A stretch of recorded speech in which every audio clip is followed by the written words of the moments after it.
Hello everyone, a very good afternoon. So today, yes, we are on 27th of September. So we'll be taking up the newspaper of today, and we also have we have not taken a session yesterday. It's been Sunday.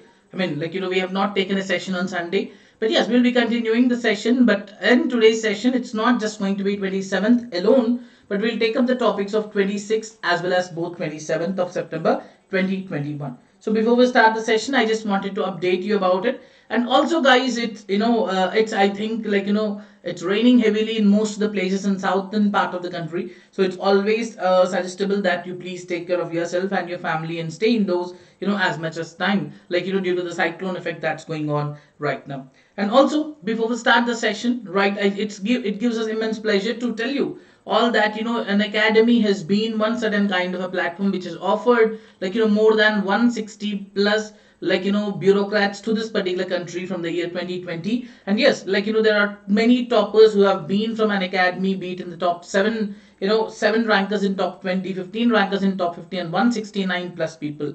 It is something that we have been seeing. It's definitely a greatest achievement that we could say. And many new batches have been created, ensuring that you people could be a part of this particular learning journey. And we also would be one of the amazing people definitely from the side of Unacademy would be assisting you in your preparation for sure. And yes, we've created the batch courses exclusively for different kind of courses taken up by the topmost educators, be it English, be it bilingual, be it Hindi. Language is never a barrier, and Academy comes up as a rescue to all. Right? So before we go further, right, this is the kind of batch courses that will be started on 29th of we could say this month. Right? So on 29th of this particular September, we'll be starting a weekend current affairs batch also. We'll be covering the newspaper and articles from various multiple things also. And yes, the most important thing, optionals will also be taken up by the topmost educators too. And every Sunday, you'll be having a combat, and you just have to do is use the code which is highlighted here and enroll in the combat and attempt the quiz. And if you are among the top 3 rankers, you'll be getting a 1 year plus subscription. If you're in the rank 4 to 10, you'll be getting 75% of scholarship on the subscription. You'll be getting different kind of scholarships will be provided to you depending upon the rank that you've secured for the Unacademy. Right? We also have a raise a hand feature. That's also one of the very interesting thing that you will be having during our live sessions too. So let's not delay much, and we'll start the session of the day. But before we start, right, the most important news that we need to discuss is that we have been in the last class, if you remember, we had a discussion about the Prime Minister's discussion with that of the President of United States of America. We have discussed about the Vice President meeting with the Prime Minister of India, right? We've seen about certain kind of things. But why did the Prime Minister go to US? There must be some reason, and the answer is very clear: to address the United Nations General Assembly. That is the major purpose of it. So as we are talking about the United Nations General Assembly, what did the Prime Minister of India talk about?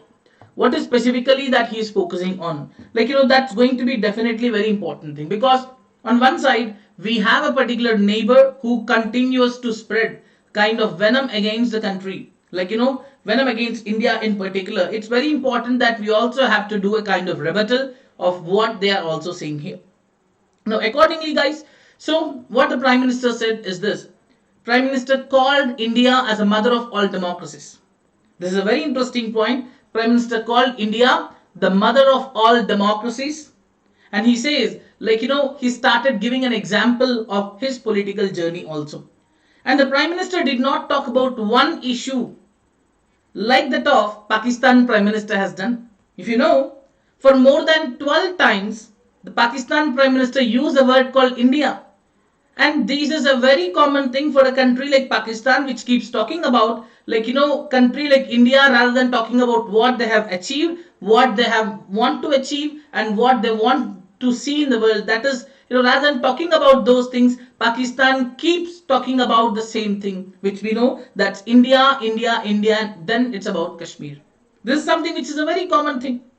And this is not the way how we have to go. So the Prime Minister of India did talk about some interesting things which are for the world, which includes the climate change, poverty alleviation, what are the developments that's going on in Afghanistan, and the reforms in the United Nations Security Council.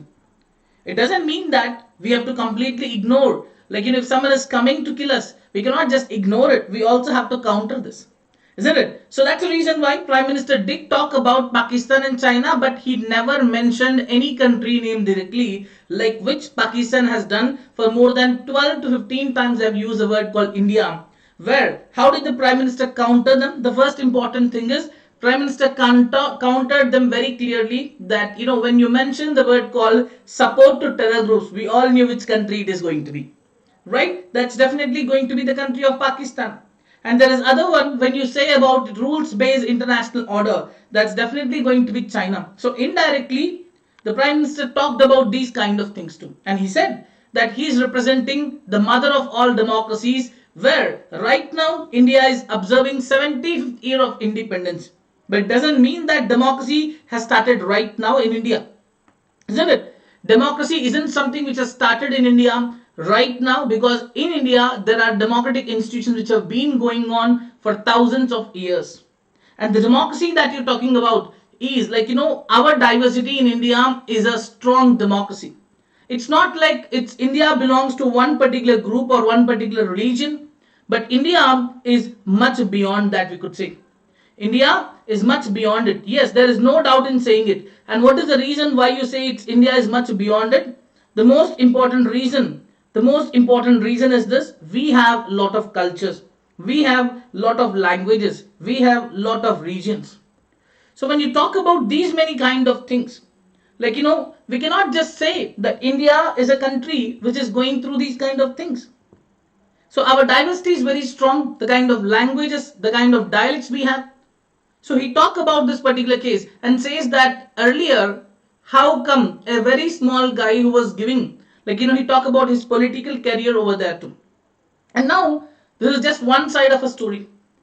At the same time, he also stated that very clearly, that there should not be any country which should use terrorism as a tool, because even they cannot be saved from this evil of terrorism. Tomorrow they could become the victims of the same own terrorism which they have actually let this be grown. Right? So this is what they have been mentioning about too, and the Prime Minister did talk about Afghanistan is vulnerable, but it should not be used as a tool by any nation to deal with this. This is something which the Prime Minister has stressed off. But now you may say, sir, you said that Prime Minister of Pakistan talked a lot about what do you say about the country of India and all. So don't we have a right to respond? Yes, we do have a right to reply in general. So in response to Pakistan PM's speech, the Indian diplomat at the UN mission has said very clearly that the country of Pakistan has misused the UN platform to spread propaganda. And they said very clearly, she said that Pakistan has been giving terrorists a free pass, and they are actively harboring and aiding them when the minorities in the country of Pakistan has been facing attacks. There is a lot of things where we see and hear that there are people who say Pakistan is a victim of terrorism. But they say, and she stated a very interesting point. She said that Pakistan is an arsonist disguising itself as a firefighter. In fact, it's Pakistan which has started this terrorism, she said. And now, the Prime Minister of Pakistan has accused the government of India, stating it as the government in India is a hate-filled Hindutva ideology. It is propagated by the fascist RSS BJP regime, which has unleashed a reign of fear and violence against India's 200 million strong Muslim community, is a statement exactly quoted by the Pakistan Prime Minister. But at any point of time, India has never considered this as a kind of serious allegations too, because we have been taking up a development in the same way. Right? The most important point is the kind of response that she has actually given is definitely something which we need to focus on. And even Prime Minister talked about the vaccines and also stated that India would be coming up with some kind of vaccines too, including a DNA vaccine, an mRNA vaccine, and nasal vaccine too. And he also asked the vaccine manufacturers to come to India and manufacture the vaccines.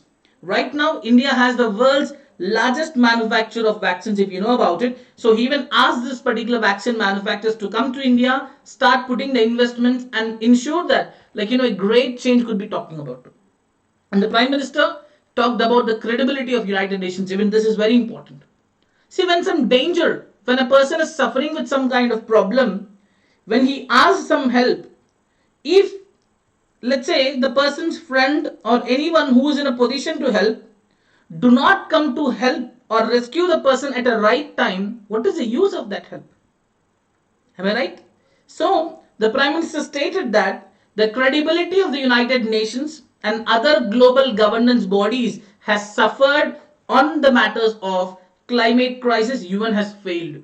COVID, UN and World Health Organization has failed. And also, the global proxy war is going on and terrorism is going on. And what was happening in events in Afghanistan, UN has utterly failed in dealing with them. And the Prime Minister did mention about the foreign policy which is mentioned in Arthashastra. He stated that when the right action is not taken at the right time, then the time ensures that the failure of action. So if the UN wants to be relevant, it needs to be effective, it needs to enhance its reliability. In one way, he is talking about the expanded expansion of the UN Security Council, and you need to do a lot of reforms in the multilateral body of the United Nations. This is about the speech of the Prime Minister. In fact, a very interesting one we could talk about, because he covered about a lot of developmental issues in this. So that's what we could tell on this particular manner. Clear? Now, moving on to the next question, next topic in fact. See, when you talk about it, cooperative sector is a very important sector in the country. In fact, if the cooperatives goes really very well, anything can happen. I mean to say, a huge development could be seen if the cooperatives are going really very well. Huge development could be seen. On ground, the development could be done with the cooperative sector. But cooperatives is also under the state list in particular too. So, whenever you want to talk about the cooperatives, do something about this, you need to take into consideration the opinion of the states also. Because the cooperative sector is under the state list. Plus, now you may say, sir, what about multi-state cooperatives? Now when it comes to multi-state cooperatives, yes, you can talk about them. These multi-state cooperatives are under the control of the center. Okay. Now as I'm telling you that the cooperative sector is very important, because it has been doing a great effort. It has been doing a great effort. The Union Home Minister and Cooperation Minister has stated that the central government will bring some kind of amendments to the Multi-State Cooperative Society Act, and a new policy would also be brought up to deal with the cooperatives too. For example, when the government is created, the Cooperation Ministry, many states were opposing it, stating that how can the government do something like this, because it's completely in the state list, and what the government is going to do. There are a lot of cooperatives which are working on the ground in many states, but they are controlled by opposition parties like the NCP and Congress. So the cooperatives generally decide the political fortune. For example, you can talk about Mr. Amit Shah. He was also been the head of the cooperatives in the local area earlier. So the cooperatives would generally decide what will be the fortune in the states of Maharashtra, Kerala, Gujarat, some parts of Karnataka, Tamil Nadu, Madhya Pradesh and West Bengal. These are the states where they have a huge involvement of the cooperative sector. And this cooperation ministry, which was announced on 5th of July, it has become very important. And the Minister for Cooperative Society states that the government is focusing on amendments so that they can deal with as primary agricultural credit societies. They may deal with primary agricultural credit societies, which basically after once they are done with respect to some loss of it, then the states will be sent an advisory. They will also have to amend that particular laws, which will be brought up by the center. Now, with respect to the multi-state cooperatives, yes, center can bring a legislation too, because this primary agricultural credit societies are the ones which would play a very, very, very important role on the ground. If everything is strengthened and if that is taken to the grassroots, it can do a great change here. And in the next 5 years, the government is focusing on planning, increasing the number of this PACS from 65,000 to 3 lakhs. because the PSES could be of some great help to the people who are on the ground, that would help them, providing some kind of support, like, with any kind of amount also. So that would be a very, very important thing. Now, India is one certain kind of nation. Culturally, we are very important. But there was a mission that has been launched by the government in 2017 called as National Mission on Cultural Mapping. So this mission was launched in 2017, and since then it has not made much progress. So now they have given it to the Indira Gandhi National Center for Arts, which is focusing on, like, for a trial run of this particular mission called National Mission on Cultural Mapping in 75 villages in October. So Culture Ministry has approved this mission in 2017 with a budget of 469 crores.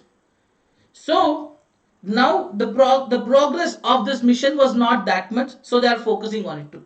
For example, some time ago the Culture Minister stated that the ministry is working on cultural mapping mission, where they would build a very better database of various artists, art forms and other resources from various organizations. So they say that they are creating a database of it, and till now around 14.53 lakh artists have been registered on the portal through secondary sources, but there is no direct benefit assistance is being given to the people who have been, registered with them. So this project, when it was created, it was basically a kind of a database for folk arts and mapping of, what sort of different cultures are being taken up in India. So in that way they have actually planned it. But the volunteers from Nehru Yuva Kendra Sangathan, National Service Scheme, students of sociology, social work would be generally sent to collect this kind of data. But unfortunately, nothing has been gone so well. So now they are focusing on again starting it once again in 75 villages in the next month. They'll be selecting one village in each state and UT, as well as villages which have been a part of freedom movement, because we are celebrating 75 years of independence. They'll be focusing on them too. And the entire project would take up around 5 years with a budget of 89 crores, they say. It has been approved too, and they would be completely mapping around 5,000 villages by the end of 21-22 financial year, they say. Okay, so this is something which we have about the National Mission on Cultural Mapping. It's about the different kind of art forms, whatever we have. So we need to focus and identify them. That is the purpose of those particular mission here. Okay, now we'll move on to the next one. The next topic that we have for the discussion. These days, there have been the usage of mobile phones has become really bad. Unfortunately, this is the truth. There are many people, especially the youth, who have got addicted to the mobile usage, internet usage and all. So the state government of Kerala, that is the Kerala police, will be launching a digital de-addiction centers, especially to make youngsters, whoever are there, to get rid of youngsters of cell phone and online gaming addiction. A very interesting initiative, in fact, because they want to de-addict the people from this kind of things. A centralized facility would be there, and this will be taken to all the districts. And the chief minister, he was inaugurating some new police station buildings and child-friendly spaces. But they say that the police are going to play a very, very, very important role in the reopening of the schools and all. But they say that we have to follow the COVID-19 protocol. But this digital de-addiction center is something which is definitely making a news. So that is what we have in the news here. Okay, yeah, that's it. Now with respect to the quad, what are you aiming for the quad? Now, is quad a security one, or does it have any plus, any additions more? Definitely quad is not just a security, it is a multilateral body. Definitely it's a multilateral body with a lot of objectives, right? It's not just restricted to a particular area of security alone. For example, they have talked about the COVID-19 vaccines, the climate change. This is something, and also an infrastructure partnership. So this group, which consisting of the Prime Minister of India, the President of United States of America, Prime Minister of Australia and Prime Minister of Japan, They've declared a new joint positions in the region, like coordinating the diplomacy in Afghanistan. The Quad leaders' joint statement declared that they will be coordinating their diplomatic, economic, and human rights policies towards Afghanistan. They will focus on Afghanistan and further deepen their counter-terrorism and humanitarian cooperation according to the resolution of United Nations Security Council number 2593. So India was actually heading the presidency at that time. The resolution has been taken up to. They would like to provide counter-terrorism and humanitarian cooperation in Afghanistan. They say we need to set up a negotiated settlement in Afghanistan, and country should not be the base for growing the terrorism. They say Afghan territory should not be used to threaten or attack any country. It should not be used to shelter or any kind of train the terrorists, or it should not be used to plan or finance terror acts. It's all about we have to combat the terrorism in Afghanistan. They make it very clear that we should not let the kind of terror support, logistical, financial, or military support to the terror groups which are attacking on others. They also say, they have supported the European Union's Indo-Pacific strategy, and the AUKUS group also has been in the news too.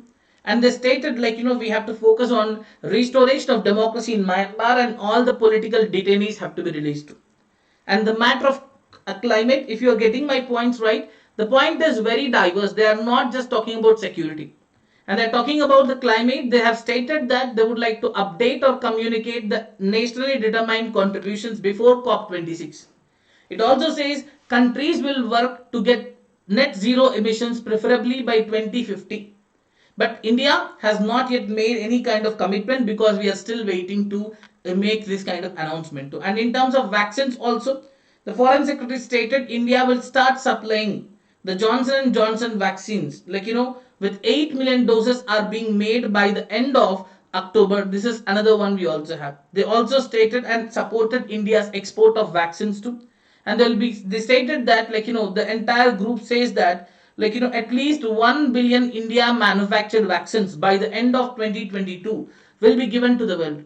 And they say the future pandemics we need to be taking care. We need to come across with some kind of exercises and deal with them too. And most importantly, they also talk about the Blue Dot network. But is it only this?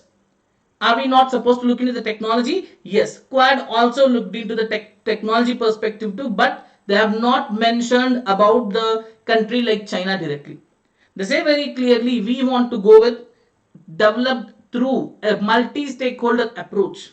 We have to go with a proper approach, and the technology document says that we want to set up a new critical and emerging technologies working group which will be focusing on technical standards, 5G diversification and deployment, and technology supply chains. So they want to ensure that countries have to make it this 5G adoption much faster. They will be supporting different kind of things also, and even indirectly preventing using of Huawei and all, something that has been taken up to. And when it comes to India and US collaboration also, the bilateral discussion which happened between the Prime Minister of India and the President of United States of America, a joint statement has been released on comprehensive global strategic partnership. So this partnership spoke about the cooperation in regional groupings, the defense manufacturing, climate. They've talked about the terrorist proxies, about Afghanistan issue too. And they say, we have to come together and talk about it. And now after this, India's, concept related to the preferential trade agreement with that of US, it was not a part of discussion to discuss too. But still, they are focusing on them. They say in the matter of terrorism also, we would like to commit this particular, to fight the terror. Both of this have actually made a kind of strong commitment about it. That is something which we have seen when it comes to the Quad grouping and the bilateral meeting that has happened. But there is some question which has been raised by many people. After what has happened with respect to the Quad and all, many people started putting up some questions. Sir, does it mean that whatever is happening with respect to the Quad grouping right now or AUKUS grouping right now, is it going to upset the Quad or something? Now, is it going to have an impact on Indo-Pacific balance? That's going to be a very important question too. And yesterday there was a very interesting article that has been published by The Hindu. in the in the Hindu, very specifically in the FAQ section. But if you know, the remaining topics of FAQ section have already been covered by us. If you have seen them very clearly, like you can just have a look at them. You can see the remaining topics have already been covered by us long ago. So that is the reason why I'm not looking into all of them. Okay, but now it was announced by the President of United States of America along with the Prime Minister of Australia and the Prime Minister of UK that they are going to have a new partnership called as AUKUS. They're going to have a new partnership called as AUKUS. But without any doubt, we know what is the objective of AUKUS. They want a free and open Indo-Pacific for a very long time. But definitely, this would be prevented by China. Now, what China feels is that will undermine, AUKUS will undermine the regional peace and intensify an arms race, which is going to be a thing that is taken up by AUKUS, because where US and UK are going to support, for bringing up nuclear powered submarines for Australia within 18 months. And another development in the submarine deal was we know whatever happened between the France and members of AUKUS, that also has been a kind of issue. But the question is, can this group of AUKUS be really a game changer? We cannot say for sure that it's going to be a game changer, but there are some reasons why can't we say for sure that it's going to be a game changer. Firstly, US, one of the leading global military power, has a very strong presence in the Indo-Pacific. Because right now they already have a group like Australia, India, Japan and US in the name of Quad. So they already have it. And they also have a joint military exercises, a lot of war games and a lot of things. Similarly, they have a cooperation with other countries like US, UK, Australia, Canada and New Zealand, which we call it as an alliance called Five Eyes, which is nothing but an intelligence sharing alliance also. So now, when you already have a grouping like this, what are you going to have through this? A new trilateral security arrangement, does not fall within the ambit of Quad nor of anything else. So they say that the output from this may not be that much too. And now, AUKUS will not deter the strategic calculus that is being made by China, especially about the maritime ambitions and territorial expansionism. But one element which will be preventing China to do act much more is about the nuclear powered submarines. In the earlier articles which have been discussed, we have discussed about the different kind of nuclear submarines we have and all. So right now US has around 68 and Russia has 29, China has 12, UK has 11, France has 8 and India has 1. So considering this, so Chinese dominance could also be prevented. But now, will India get anything from this? India will get nothing. Because we already have a kind of grouping of Quad, so if there is something that India could get, that would get from that only. And in the recent past, China has been trying to expand its Belt and Road Initiative. They come across with different kind of projects, especially in the Southeast Asia, Sri Lanka, Maldives, going beyond the Central Asia. They are going to different kind of things. So they are concerned about what is happening to. So what they see is this: there is some particular countries which are coming up opposing them, like India, Australia, all these kind of things. But they say this is something it's going on. For India, it is not a problem for having a group like AUKUS at all. So these are the articles which we have in the yesterday's newspaper. Okay, but now we'll start with 27th of September. Okay, now we'll start with 27th of September. So just give me 1 minute before we start. Okay.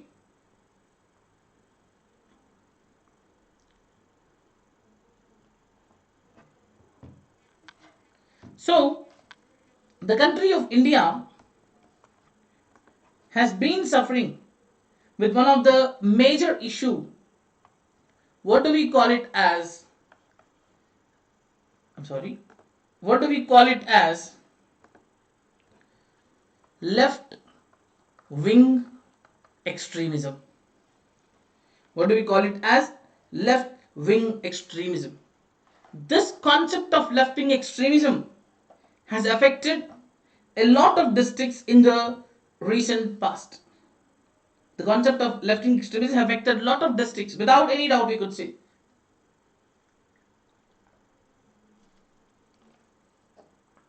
There have been a lot of states which have been affected by the left-wing extremism too. It's extremely important. The world has to do something for this matter. It is very important. The world has to do something for this particular matter. So, especially in India, what have we been doing? Because it's again we have a Naxal management division within government, right? So that is the reason why it's very important to discuss about the left-wing extremism. We could say now the influence of this Maoist was too much in earlier. In about 10 states they had an influence in 2010. Now the influence of these Maoists has been restricted from 96 districts, from 96 districts in 2010 to just 41 districts in 2021. And these people have been pushed in such a way that about 85% of the violence has been taken up by them, and that has been their main areas have been restricted to just 25 districts too. So the Union Home Minister had a meeting with the chief ministers of the all left-wing extremism hit states, especially this chief minister of chief minister of Jharkhand, Madhya Pradesh, Bihar, Telangana, Maharashtra, and Odisha. Okay, where the other chief ministers are not present, which includes the chief minister of Chhattisgarh, West Bengal, and Kerala. They did not come. In fact, the Director General of Police and chief secretaries have actually visited it too. And Andhra Pradesh was represented by its home minister. So this gathering was taken up, and absolutely now opposition party chief ministers would definitely accuse the center for that. So center have been accused by the Jharkhand chief minister that the number of left-wing extremely affected districts in the state have been reduced, which would get around 33 crores under the special central assistance and special security related expenditure that could be taken up for the infrastructure projects too. But he stated that the Ministry of Home Affairs has raised a bill of 10,000 crores against Jharkhand for deploying the forces. And now, what is that? You have given just 33 crores for the infrastructure development, but they use 10,000 crores for the security. So, he's saying that all these particular bills which have been imposed on the Jharkhand of 10,000 crores have to be written off, and government of India has to take a decision not to send such bills to the state governments in the future. Because the most important point is whatever the expenditure that is incurred by the central forces, deploying the central forces like central armed police forces in the state, the cost has to be borne by the states itself. So now the Home Minister stated the Prime Minister of India has taken a decision to bring down the fixed expenditure of states on deployment of central armed police force, and expenditure has been reduced by 2,900 crores compared to earlier too. And he talked about how the Maoists have made a place called Buddha Pahar in Jharkhand as a kind of a sanctuary, and most of the portion of this area now even falls in Chhattisgarh. But the kind of cooperation that is needed, because when you talk about the Maoism and Naxalism, it is not just restricted to one particular state, isn't it? It is something which is present in multiple states, and that needs to be taken care for sure. So many chief ministers have been questioning about them too. Even for example, Odisha chief ministers demanded that the home ministry should conduct a study like how many children from left-wing extremism affected areas are able to clear the exams like NEET and IIT. And if we are failing in this, which means the system is failing. And yes, he's absolutely true. And now the effort has been made by the government to increase the security. The people who want to take up the arms and join the, who want to, leave the arms and join back the mainstream, they are being welcomed. Because one of the most reasons why people join Naxalism is lack of development. One of the most important reasons why they do it. And now there has been a decline in the number of incidents in the last decade also. The incidents have reduced from 2258 in 2009 to 349 till August of this year. So they say the number of attacks and all have reduced to. There are some districts which have been districts of concern, but they are looking into that particular matter, they say. So this is about the kind of matter we have about the influence of the Maoist on the various districts. They say the Home Ministry says that has been reduced for now. Okay, so that is the topic we have for this. So just give me 1 minute. I'll look at the topics. How many topics are there? For us, okay, there is 1, 2, okay, 3, 4, 5, 6, 7 topics are there. But yeah, we'll be able to finish most of them. There is nothing wrong, nothing delayed for us to. Now moving on to the next question. Are Indian travelers allowed to go to China? Now the answer is absolutely no. So China is a nation which is continuing the travel ban for the travelers coming from India, where thousands of students have been prevented from going to China for more than 1 year. They say that it's an unscientific approach from the Chinese authorities, says India's ambassador to China. So he talked about the kind of bilateral relations, in a dialogue held by Indian and Chinese institutions. He says that far less complex issues which have a purely humanitarian context and not connected to bilateral diplomatic stances, like ensuring that students have to be allowed, business persons, stranded family members, at least they have to go. It's been almost 1.5 years and nothing has done. So they say that whatever has been happened right now, it's completely unscientific approach that is being followed too, because it is stated around 23,000 Indian students have been enrolled in the Chinese universities and they are in India now. They cannot go back to the courses, and most of these are the doctor courses, medical degrees. Now they are concerned that the online programs which have been arranged by the universities will not make them prepare like on a hands-on clinical subjects too. So they have been making some kind of request to the Chinese authorities and nothing happened too.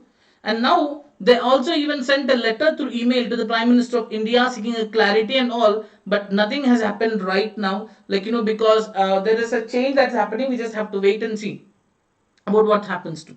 And China's embassy in India have not been issuing the visas since the travel ban too. They have been barred even Chinese nationals in India from returning home. So that means even the Chinese citizens who wants to go back to their country are not allowed to. Okay, so that's going on. Many family members have been suffering too. Chinese nationals in India have to, have not seen their relatives and anyone too. So this is a kind of problem we have.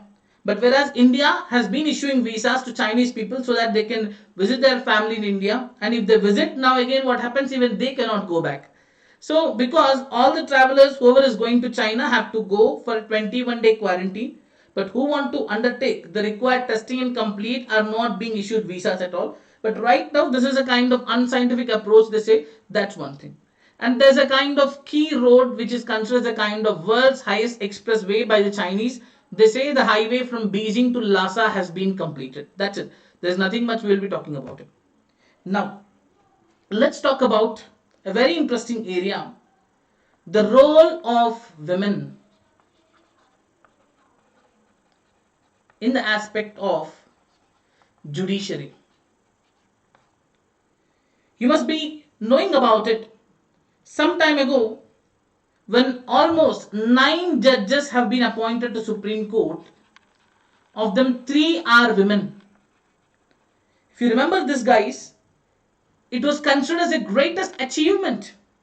It was considered as the greatest achievement. But why is that considered as an achievement? Why can't it be a normal thing? That's a simple question, isn't it? So the Chief Justice of India says, why can't women get 50%?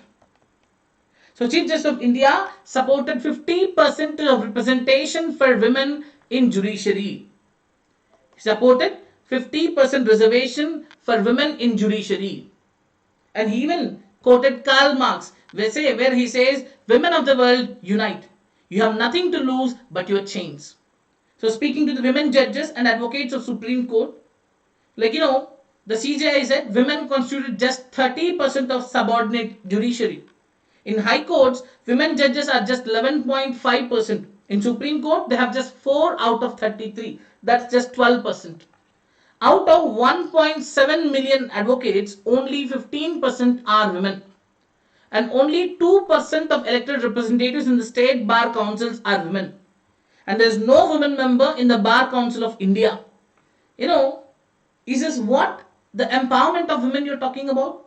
So he's saying that this needs a great change. We need to force the executive to make some kind of changes to ensure that, he also want the colleagues who will be a part of this particular, this particular collegium system should also be, some of them should be women. There is a need to increase the gender diversity in legal education too. There is a need for reservation of certain seats in law schools and universities for women. And ultimately, the women judges and lawyers will obviously increase with more involvement of the women too. So this is something which has been announced too. In fact, a very interesting thing we could say, right? So that is about this particular topic we have right now. Now we'll move to the next topic of the day. Every one of us, at one or other point of time, will go to a hospital. Yes, every one of us will be definitely going to a hospital at one or other point of time. If the people are from rural areas, they have gone to a city to get a checkup for some particular, for a particular issue that they are facing with. And if they have gone there to get a particular checkup for the issue that they are facing, a simple point is if they have forgot the records which they are supposed to show to the doctor, so they cannot just get all the tests done once again. So this is a very common thing which happens. So why to have this kind of thing? So government wants to change the system, and they have come across with a new initiative that was launched today. We'll have much more details about this tomorrow, but for now we'll just have a basic understanding. And they call it as Pradhanmantri Digital Health Mission. Right now it is being implemented as a pilot phase in 6 union territories. So as part of it, this will create an online platform where in this platform different amount of data will be there. For example, the health records of the people and everything could be known. So what happens here is the health records of the citizens could be shared with their consent. The point is very simple, that when a people go from here and there, they need to have a unique identity. And with that unique identity, the doctors, when they enter that, they will know everything. Isn't that interesting? But just that it has a problem of data security, just that needs to be taken care. And the most important components of Pradhan Mantri Digital Health Mission is this: everyone will have a health ID, okay, that will work as their health account, to which their personal health records could be linked and viewed with the help of a mobile application. That's what a healthcare professionals registry and healthcare facilities registry will also be there, act as a repository for all the healthcare service providers too. And obviously what happens, that would make it much easier for the people to know. So the Pradhan Mantri Digital Health Mission Sandbox was created as a kind of testing thing. It has been done on some particular areas too, and they say that this would definitely be a game changer because many people are going to get a transformation here, and this is something which they say is a very important thing. Yes. Now moving on to the next one.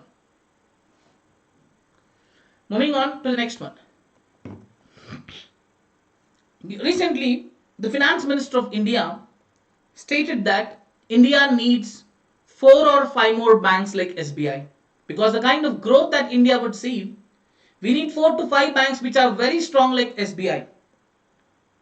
Because right now the way economy is shifting, the way we are going up is really very good, but the number of bigger banks are not that much.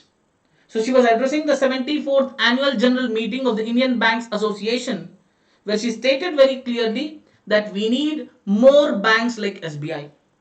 The banking industry, when you look at the banking industry, it has to imagine how the banking has to be in the immediate and long-term future. After the COVID-19, India's banking has completely transformed. We have been digitizing this too. And the importance, now many people knew what is the importance of online banking, how do we have to use it, why is it needed. So stated to Indian Banks Association to ensure that access has to be improved to banking in every district through a rationalized approach. And to achieve this, she said to the IBA to carry out digitized location-wise mapping of all branches for every district. Within a particular district, if I know where a bank is present, if I know it is going to be much easy. And almost 2/3 of nearly 7.5 lakh panchayats have the optical fiber connection. So they should use this kind of internet also. So she is talking about the strengthening UPI has gone really great, and in fact it has been doing a great job too. So they say that very specifically that we need to come up with something like that. And a kind of group of ministers has been set up to look at the GST rates. Right now the GST has 5 different kind of slabs like 0, 5%, 12%, 18 and 28. So they say, like, they would like to come across with what do you call some kind of rationalization of the GST rates is something that they want to do. Like accordingly, a group of ministers has been created. They will review the current tax slab rates and they will suggest some kind of changes if you have to make any kind of changes to. And last topic we have is this about the cancer cases who are having more cancer. So when you talk about the cancer cases, they say that highest number of cancer cases have been recorded in men. That's about 52.4% of the cancer patients are men, where 47.4% of them are women. And in women, what are the common cancers? They say about gynecological cancers, which includes breast cancer. About half of the cancers are there. And childhood cancers constitute 7.9%. And the cancers of head and neck regions are for one third of this particular cancer among the men. And the highest amount of cancer from all sides has been reported is from the age group of 45 to 64, except for prostate cancer in men. This is higher in those people who are beyond 65. So they talk about different kind of data about the site and all. So chemotherapy is something which has been taken for the treatment of this cancers. It is, irrespective of where that is present and all, whether it is liver, gallbladder, stomach, lung and childhood cancers, they're talking about it. And chemo has been one of the very strong treatment. And if you talk about it, like, what are the type of cancer and how many people, if you can see at any point of time, the leukemia is something which has been seen especially in the girls and boys who are in the age group of 0 to 14.